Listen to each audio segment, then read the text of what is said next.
Voici une capsule pédagogique sur la création musicale. Je vais vous parler de composition, mais surtout de procédés de composition. Commencez d'abord avec une intention très claire de création. Par exemple, la forme. Voulez-vous un ABA, thème, contraste et réexposition du thème? Ou voulez-vous 3 thèmes différents? Ou couplet-refrain, comme les chansons à la radio? Ou une forme inventée complètement éclatée? Quelle tonalité voulez-vous utiliser? Une gamme majeure joyeuse?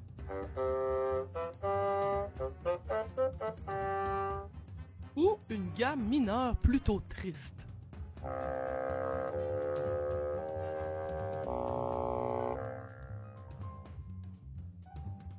Quel accord choisiras-tu? Par exemple, un Do majeur avec la progression 1-4-5-1 pour une pièce plus joyeuse et plus rapide.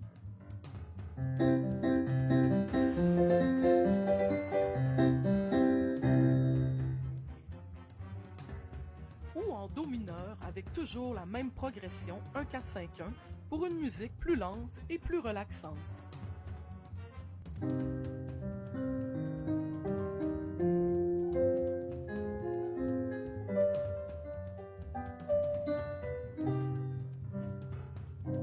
Plusieurs questions sont aussi très importantes avant de se lancer.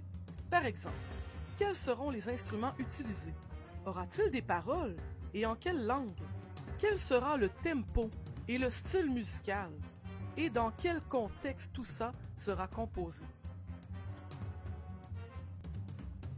Voici quelques exemples de procédés de composition.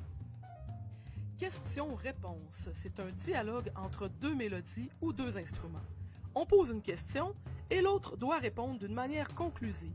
La réponse doit terminer la phrase comme avec les mots. On n'arrête pas la phrase en plein milieu.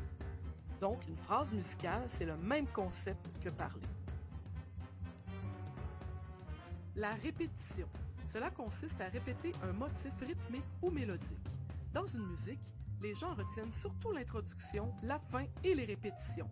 Donc, cela ajoute un désir de réentendre. Ça permet à l'auditeur de s'imprégner du thème. On peut aussi répéter dans une autre tonalité, ce qui donne un peu plus de variété, ou agrémenter en modifiant légèrement la répétition.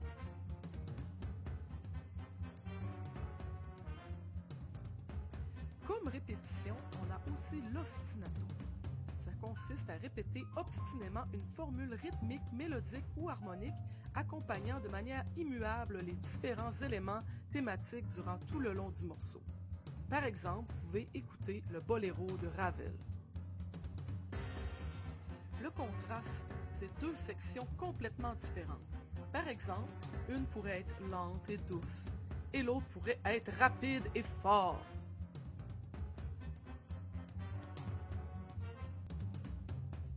Le miroir, c'est faire la même chose mais à l'inverse ou à reculons. Après avoir joué une ligne mélodique, on reprend la dernière note pour revenir jusqu'à la première. Par exemple, noir, 2 croches blanches, blanche, 2 croches noires. L'augmentation. Ceci consiste à augmenter la valeur rythmique. Par exemple, une croche deviendrait une noire deviendrait une blanche deviendrait une ronde, etc. Ou la diminution, on pourrait faire l'inverse. Finalement, le thème et les variations. C'est le même thème mais joué de manière à varier les paramètres musicaux, comme par exemple seulement le rythme ou la mélodie, et tout le reste va rester pareil. Alors voilà quelques exemples de procédés de composition. Avec un peu de recherche et de curiosité, vous pourrez en trouver davantage. Bonne création!